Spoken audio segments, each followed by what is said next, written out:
Not everything need validations. ప్రతి ఎదుగుదలకి చప్పట్లు అవసరం లేదు. కొన్ని అడుగులు నిశ్శబ్దంలోనే పడతాయి. ఎవ్వరూ చూడని రాత్రుల్లో మనకు మనమే ధైర్యం, ఎవ్వరు వినని మౌనంలో మనకు మనమే తోడు. విజయం అనేది జనం చెప్పే మాటల్లో కాదు, నిన్నటి నిన్ను దాటి ఈరోజు నువ్వు నడిచిన దూరం. కొన్ని విజయాలు వేదిక మీద వెలుగులో నిలుస్తాయి, కొన్ని విజయాలు మనలోనే వెలుగుతాయి. అవి ఎవ్వరూ చెప్పాల్సిన అవసరం లేదు. ఎవడైనా నిన్ను నీ సీన్ అయిపోయింది, ఇక నువ్వు వేస్ట్, దేనికి పనికిరావు అంటే పట్టించుకోకండి. నీ అంతట నువ్వు ఓటమిని అంగీకరిస్తేనే నువ్వు ఓడిపోయినట్లు.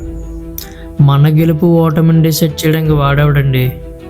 ప్రపంచం మౌనంగా ఉన్నా నీ ప్రయత్నం ఆగకూడదు. ఎందుకంటే నిజమైన ఎదుగుదల చప్పట్లతో కాదు, ఆత్మ సంతృప్తితో ఉంటుంది. సెల్ఫ్ సాటిస్ఫాక్షన్ అంటారు దాన్ని. పేరు గుర్తుందిగా, జయంత్ మహాదేవ్. అర్థం కాకపోతే మళ్ళీ చెప్తా విను.